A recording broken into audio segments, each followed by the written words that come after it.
It's a JK morning to everyone. I'm Eric Bermejo from JK Capital Finance Incorporated. Happy New Year sa lahat. Good morning sa inyo. Sana nasa mabuti kayong kalagayan sa lahat ng mga dinaanan ng video na to, ng content na to. So, natutuwa ako na makabalik ulit dito sa aming trabaho dahil umpisa na naman ulit, bakbakan na naman ulit.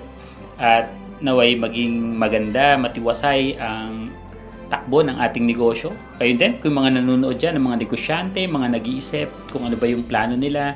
So, best opportunity itong taon na to. Araw-araw, laging best opportunity kasi nagkaroon tayo ng pagkakataon na mag-isip. Wow! Okay, di ba? So, additional topic and bagong topic tayo ngayon sa JK Talks.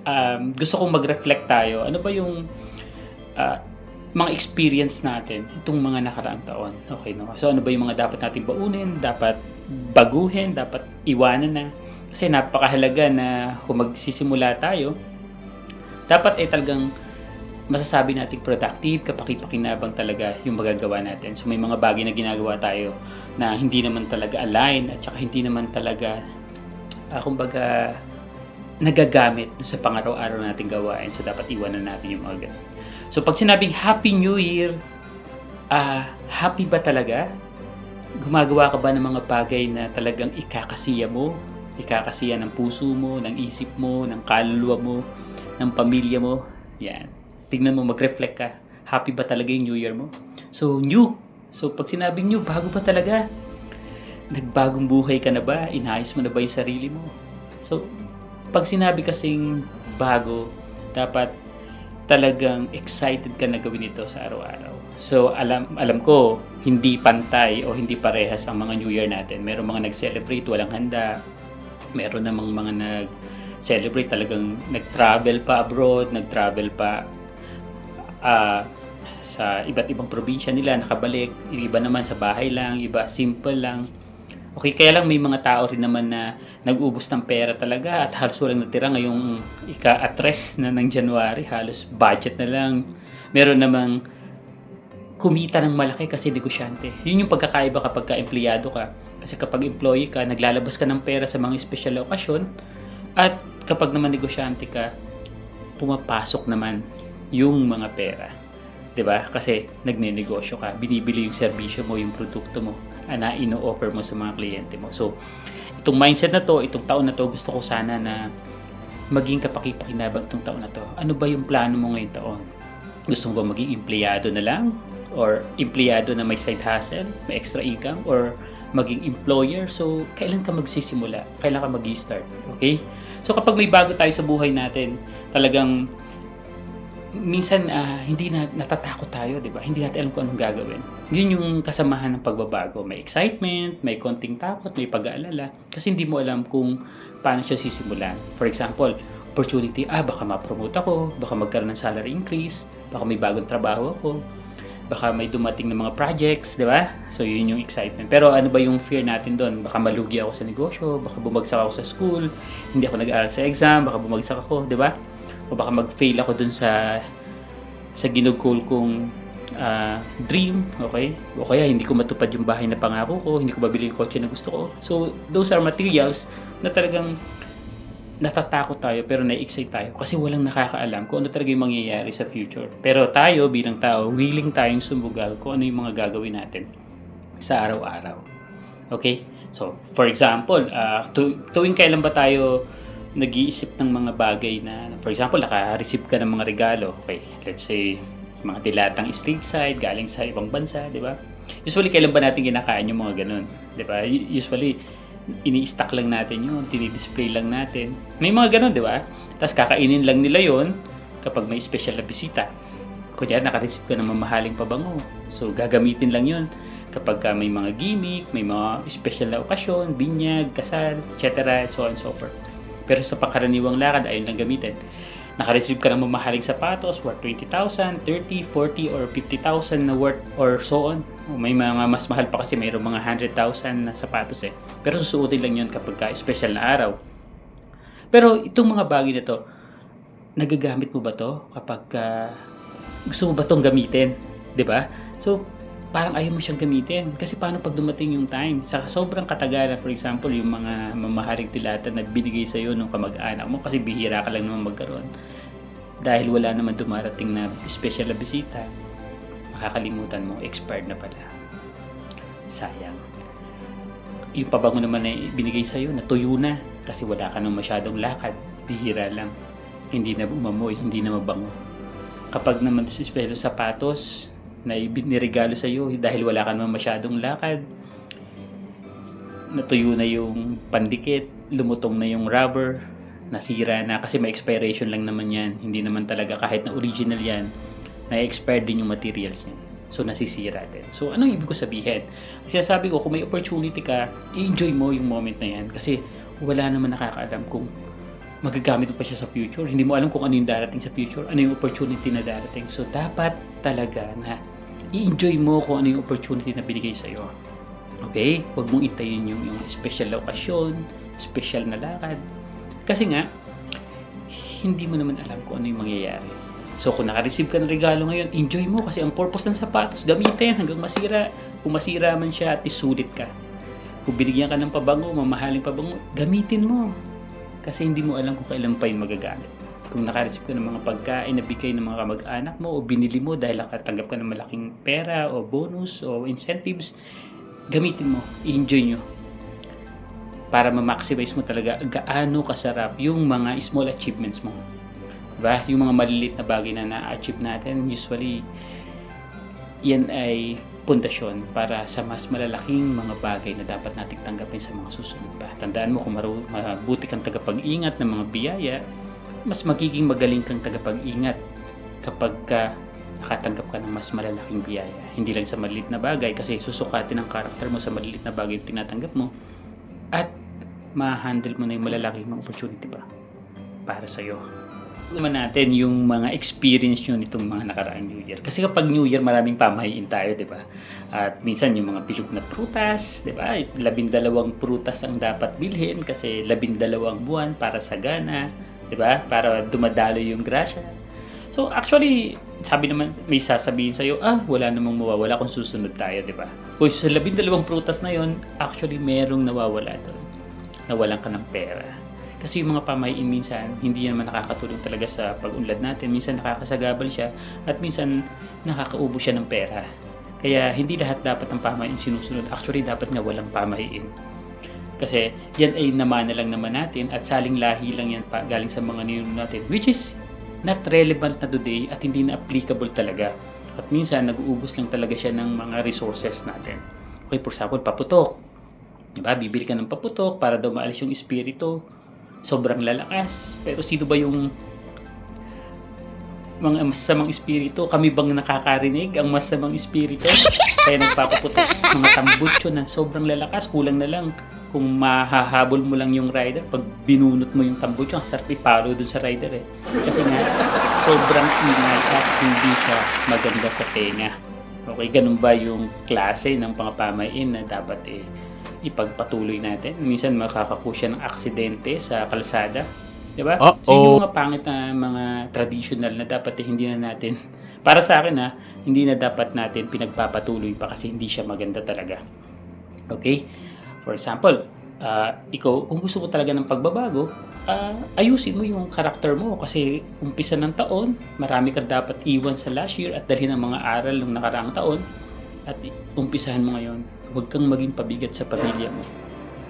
Maging katulong ka para umunlad yung pamilya mo. Kasi kung magtutulong-tulong lang ang bawat isa, mas magiging masaya, maganda, masagana ang pamilya mo at malayo na ang narating ninyo kung kayo ay sama-sama bilang isang pamilya. At syempre, yung pamilyang nagtutulungan, hindi yung nagkwekwentahan ng gastos, nagpapa-uyuhan kung sino yung dudukot, bibili ng ulam, bibili ng groceries. So, i-enjoy nyo, magtulungan kayo, mag-ambagan kayo. So, kung hindi ka parte ng solusyon, malamang parte ka ng problema. Okay? Gusto mong maging umunlad ang buhay mo, kasali ka na sa lahat, nag-purpose ka na, nagtupad ka na, nag-akap ka pa, di ba? Tupad sa umaga, tupada sa tanghali, di ba? Kung bibigyan ka kasi ng maraming pera, tapos ganun ang character mo, for example, sugarol ka, pag dumami ang pera mo, mas dadami pa yung bisyo mo, hindi lang sugal. Okay? May sigarilyo, alak na yan. may babae ka pa, di ba? Kung fuckboy ka naman, ganun din, dadami ang kabit mo. Good luck sa'yo, pwede kang magkasakit, di ba? Pinakamagandang gawin natin ngayong taon is mag-invest tayo sa sarili natin. So bago tayo magbigay sa iba, bago tayo mag-ubos ng enerhiya sa iba, mag-invest ka muna sa sarili mo. Unang-una, mag-reflect ka sa bahay mo, paggising mo, magkaroon ka ng pahinga. So pag sinabing pahinga, yung payapa ka, wala kang inaalala, yung matutulog ka na parang lahat ay maayos at wala kang problemang iniisip. As in, isinuko mo na sa Diyos lahat yung mga alalahanin mo. Yun ang tunay na pahinga. Kaya lang magkakaroon ka lang ng tunay na pahingahan kung magandang relasyon mo sa Diyos. Ayusin mo yung relasyon mo sa Diyos. Yun ang pinakamahalaga. Hindi madadala yan ng hula, hindi madadala yan ng mga punsoy, hindi yan madadala ng mga pamahiin na minana natin na hindi natin alam kung saan nanggaling. Dahil tradisyon lang, dahil nakasanayan lang, so hindi lahat ng nakasanayan dapat ipagpatuloy. Ang kailangan mo, yung pananampalataya mo sa Diyos, yun dapat ang ayusin natin, kasi yun lang talaga ang pwede nating kapitan kapag may mga problema tayo. Hindi yung kapag masaya tayo, nakakalimutan natin, kapag may problema, lalapit lang tayo. Kaya minsan, yung problema, sasabihin sa'yo, huwag ka mag-alala kasi binigay ng Diyos yung problema na yan para dahil alam ng Diyos na kakayanin mo. Pero ang totoo nun, kabaliktaran yun. Alam ng Diyos na hindi mo kakayanin. Kaya nga binigyan kanya ng problema para mas matuloy kang kumapit sa Kanya. Pero hindi dapat taking for granted yun. I-reflect mo na meron ka mang biyaya o wala. Dapat sa Kanya ka lang nakatingin, sa Kanya ka lang lumalapit. Sapagkat ang Diyos natin ay mapanibughuin o siloso. Ayaw niya na may ibang kahati. Gusto niya sa Kanya lang. Okay?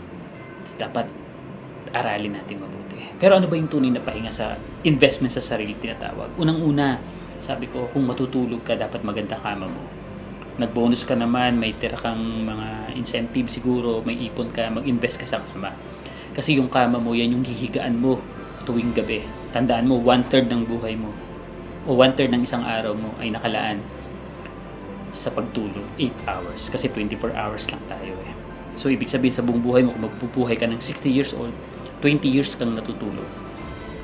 Yun, dapat naka-invest doon. Maayos na kama, magandang unan, para komportable ka, magandang kumot, maayos na kwarto, para tunay talaga nagpapahinga, para kinabukasan masigla ka, malakas ang katawan mo, at excited kang umuwi sa bahay mo kasi meron kang magandang higaan. Yun ang pinakamaganda. And then, syempre, kapag nag-rest ka, talagang wala ka nang iniisip. And then, syempre, pagkagising mo sa umaga, kailangan magtiklop ka ng higaan mo kasi doon mag-uumpisa ang umaga mo.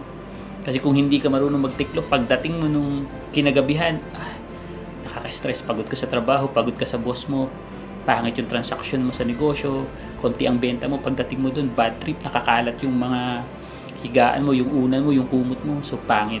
So, kung maayos mo sa umaga pa lang, pag uwi mo sa gabi, panatag, may kapayapaan yung pagtulog mo at pamamahinga mo. So mag-invest ka muna sa sarili mo. Yun ang pinakamagandang investment kasi hindi ka pwede magbigay kung kulang ka, kung wala ka, kung hindi ka puno. Dapat puno ka muna at overflowing talaga yung biyaya, yung energy mo bago ka makapagbigay sa iba. Yun ang tunay na tuloy-tuloy na biyaya. Kasi kung uubusin mo sarili mo, drain ka na, tuyo ka na, wala ka ng pera, ubos na lahat, hindi ka na motivated, paano mo i-share yun sa mga taong mahal mo sa buhay? Ang may share mo lang sa kanila, yung reklamo mo, yung daing mo, yung sakit na nararamdaman mo, yung hinagpis mo. So, puro negative yung may share mo sa kanila. Kaya dapat talagang paglaanan mo ng atensyon yung pamamahinga. Okay? Kasi magandang umpisa yan sa buong araw mo. Makatulog ka ng 8 hours, makaayos yung higaan mo, malinis yung kwarto mo, payapa ang isip mo. So, gigising ka, mag-umpisa ka rin ng umaga, magta-travel ka sa trabaho, kain ka ng maayos na pagkain, yung tunay na pagkain na hindi yung mga basura pagkain. And then, trabaho, 8 hours, balik sa bahay, rest ka na ulit, at meron kang time sa sarili mo para ayusin, mahalin yung sarili mo. Halos lahat ng problema sa buhay ay kayang baguhin ng maayos na diet, maayos na circle, pag sinabing circle, yung mga kinakausap mo, yung environment na pinupuntahan mo. Iba kasi yung galaw kapag negosyante yung kausap mo, iba ang galaw kapag mga successful person ang kausap mo. Iba rin yung galaw kapag chismosa, lisinggero, mabisyo, yung mga kausap mo. Malaking epekto yan sa buhay mo. Tandaan mo, mas malaking impluensya ng mga negative kaysa sa positive. Kung manunod ka sa mga content creation natin, puro kalokohan yung mga piniplay, mas maraming views kumpara sa mga motivational speaker na maririnig mo na pagpupulutan mo sana ng aral, kaya lang hindi tinatangkilik kasi nga boring ang pakiramdam nila. Kaya depende yan sa circle mo kung anong pipiliin mo. Pangatlo, yung habits mo. Tandaan mo kung ano yung palagi mong ginagawa, yun yung magiging character mo. At yung character mo, yun yung magdadala sa destination mo kung saan mo gusto pumunta. At pang-apat, syempre yung mindset mo. Yung mindset sa lahat nagsisimula from mindset, kaya nga nilagay yan sa tuktok natin para siya ang mag-command sa lahat. Kasi kung anong iniisip mo, yan yung magiging salita mo. Yung salita mo, yan yung magiging action mo. Yung action mo, yan yung magiging habits mo. At yung habits mo, yan yung magiging character mo. At panghuli, yung character mo, yun yung magiging destiny mo. So kung pangit ang character mo, para kang plat na gulong na hindi ka pwedeng pumunta kahit saan kasi nga walang tatanggap sa'yo, walang matutuwa sa'yo, walang tatangkilik sa'yo. So kailangan ayusin mo yung character mo para pagdating ng mga biyaya na dapat ay matatanggap mo, marunong kang i-manage to, marunong kang panghawakan to, at hindi mo ito maiwawala dahil handa ka sa lahat ng mga biyaya na dapat mong tanggapin. Yun lang. So sana may napulot ka ngayong araw na ito at magandang pundasyon to, dahil kung nanonood ka ngayon, huwag mo naman kalimutang i-like, i-share yung ating mga content, at ito'y naniniwala ako makakatulong ito sa inyo. Hindi lamang sa personal mo, ganun din sa mga mahal mo sa buhay, sa mga taong alam mong nangangailangan ng mga ganito. Minsan kasi alam na natin sa sarili natin, kaya lang hindi natin nagagawa kasi mas epektibo kapag narinig natin sa ibang tao. So ang purpose ng content na to ay makatulong sa inyo at talaga makapagbigay kami ng value sa bawat araw na gagawin nyo. Ang Jackie Capital Finance ay willing magbigay ng mga new ideas, ganoon din ng motivation, gayon din ng enhancement pagdating sa pagnenegosyo, lalong-lalo kung freelancing o pagiging loan consultant dito sa amin sa kumpanya. Welcome kayo sa 2025 at umpisahan natin ng masagana at maganda yung ating araw, bawat araw. Okay, so kung interested kayo maging parte ng programa ng Jackie Capital Finance Incorporated at maging loan consultant o maging partner agency ng aming kumpanya, mag-message kayo sa amin at merong customer service representative na tatawag sa inyo para ma-assist namin kayo kung ano talaga yung pangangailangan ninyo. So, yun lang. At another topic tayo sa mga susunod pa na araw mula sa Jackie Talks. Ito si Eric Permejo. Hanggang sa muli, God bless you.